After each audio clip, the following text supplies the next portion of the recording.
Bayogo, vous avez la parole. Okay. Merci beaucoup, Nassira.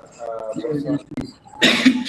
J'espère que vous arrivez à bien me recevoir de votre côté.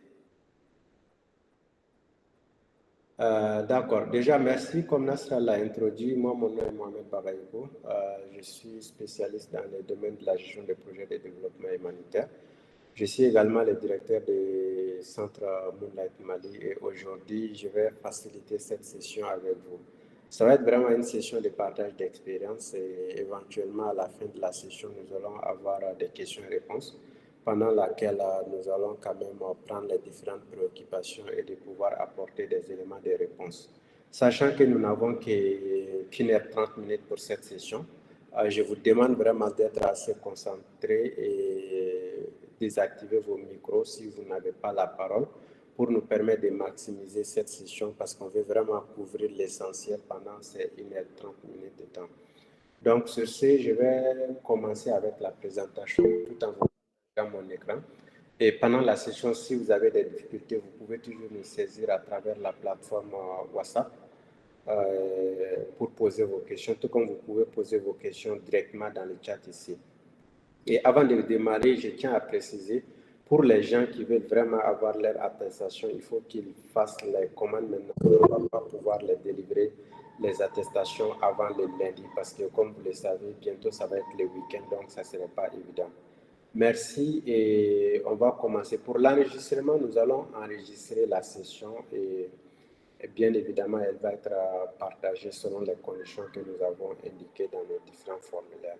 Je vais désactiver ma vidéo et commencer le partage d'écran. Juste faites-moi signe si vous parvenez à voir mon écran. Je ne sais pas, M. Ba et Amédou sont là. Vous pouvez peut-être m'aider après si j'ai du mal à voir un peu les questions. Désolé, j'ai plusieurs choses ouvertes sur mon ordinateur. Est-ce que vous voyez mon écran?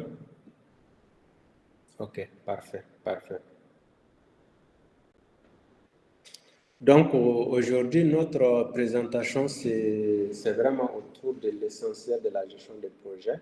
Nous allons parler des projets de développement humanitaire. Donc ça, c'est la formation d'aujourd'hui. On va comprendre non seulement les concepts clés, mais aussi nous allons voir les mécanismes de financement des projets. Comment est-ce que les projets sont financés, que ce soit les projets de développement ou les projets humanitaires. Dans l'ensemble, comment est-ce que ça se déroule. Donc ça, ce sont les éléments clés que nous allons voir dans la session d'aujourd'hui. Comme plan de présentation, nous allons voir le contexte du projet, comment est-ce que les projets même viennent dans une société, dans une communauté, mais aussi nous allons voir le cycle de vie d'un projet, autrement dit les différentes étapes dans la vie d'un projet. Ça, ce sont des éléments que nous allons couvrir dans cette présentation. Nous allons voir également quelles sont les compétences clés que vous avez besoin pour être un bon chef de projet et quels sont les différents rôles d'un chef de projet, mais surtout les bonnes pratiques en matière de gestion des projets. Maintenant, je vous pose la question, pourquoi avons-nous des projets? Tout le monde parle de projets, que ce soit des projets d'entreprise, des projets de développement ou même des projets humanitaires. Nous parlons couramment de projets dans notre vie, indépendamment de l'état de notre pays, que ce soit un pays en voie de développement ou un pays déjà développé, il y a toujours des projets qui sont conçus, des projets qui sont mis en œuvre. Selon vous, où est-ce que les projets tirent leur source? Je vous laisse réfléchir pendant quelques secondes parce que la compréhension du contexte des projets est extrêmement importante si vous aspirez à être des chefs de projet. Il faut que vous puissiez quand même comprendre la logique derrière les projets. Et quand on parle du contexte général des projets, il faut noter que la genèse des projets, que ce soit des projets de développement ou humanitaire, repose essentiellement sur ce qu'on appelle les besoins. On a des projets parce qu'il y a des besoins.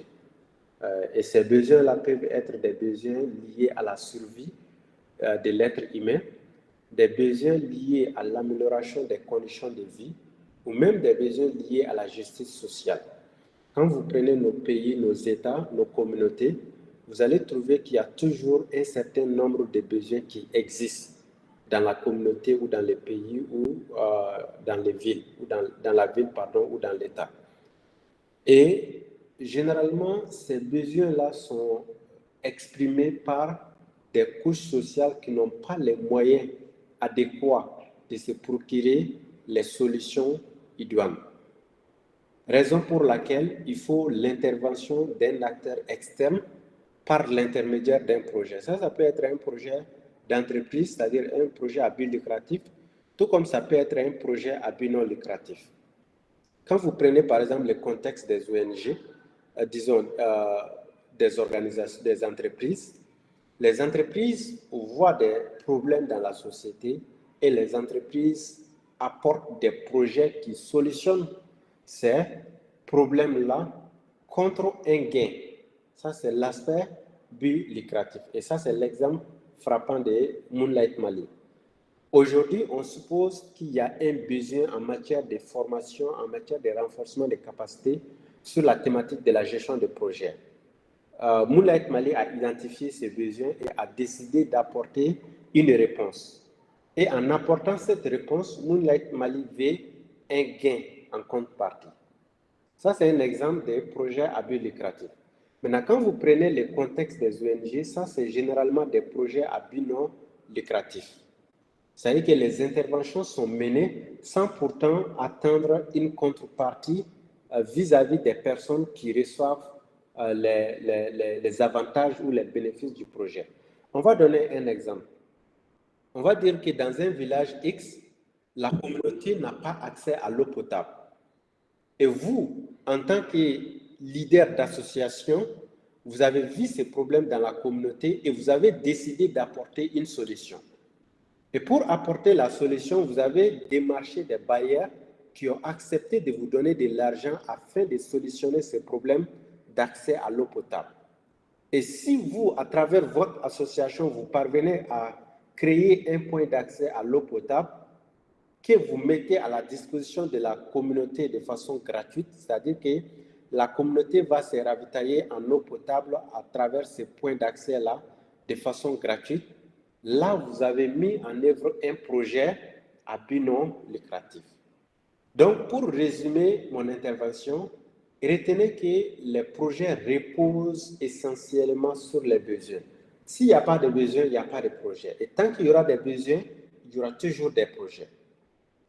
Mais dans notre présentation d'aujourd'hui, nous allons beaucoup plus nous focaliser sur les projets de développement et humanitaire, en d'autres termes, les projets à but non lucratif. On dit que ces projets prennent naissance dans des contextes marqués par des défis socio-économiques et politiques et même environnementaux ou même des crises en lien avec la vie humaine ou la dignité humaine. On peut aussi avoir des situations en lien avec la pauvreté, l'inégalité. Et dans la plupart des cas, ces projets sont conçus et gérés par des organisations